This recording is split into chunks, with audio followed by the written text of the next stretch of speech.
Bonjour à tous, salam à tous.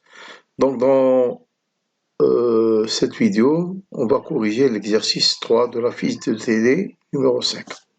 Alors soit une tige vibrant à 12 Hz, à une fréquence de 12 Hz, donc qui produit des ondes sinusoïdales d'amplitude 1,5 mm sur une corde de densité de masse linéique de 2 grammes par mètre.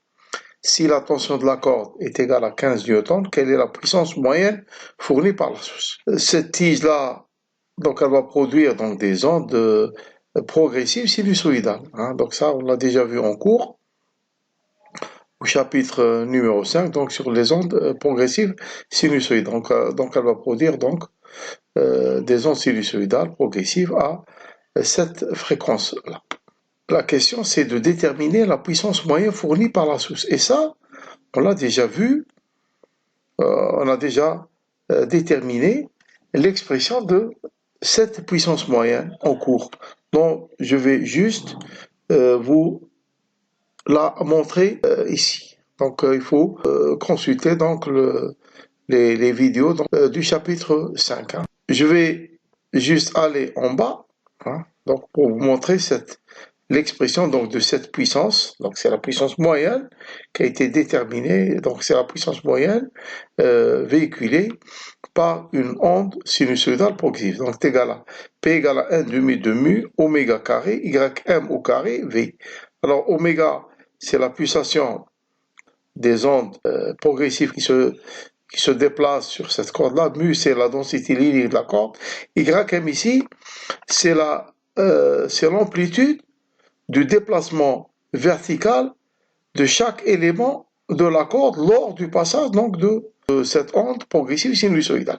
Et V ici, c'est la vitesse de l'onde, c'est la vitesse horizontale de l'onde, qui est égale, rappelez-vous, à racine de F, qui est la tension, divisée par mu, qui est la densité de masse linéique.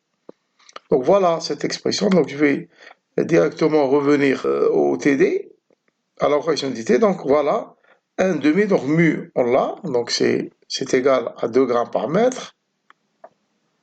Oméga, donc oméga carré, on peut le tirer de la fréquence. La fréquence, elle est de 12 Hz, donc 12 Hz ici, on va la remplacer à ce niveau-là, et en faisant la multiplication, nous allons trouver, remplaçant pi par 3,14 radians, donc nous allons trouver 75,4 radians par seconde. Vous pouvez vérifier ce calcul. Et puis, pour la YM ici, donc c'est l'amplitude qui est égale à 1,5 mm. Donc YM, il faut la convertir en mètres, bien sûr. Et puis ici, la vitesse de l'onde. Alors rappelez-vous, la vitesse de l'onde, c'est racine de F sur mu.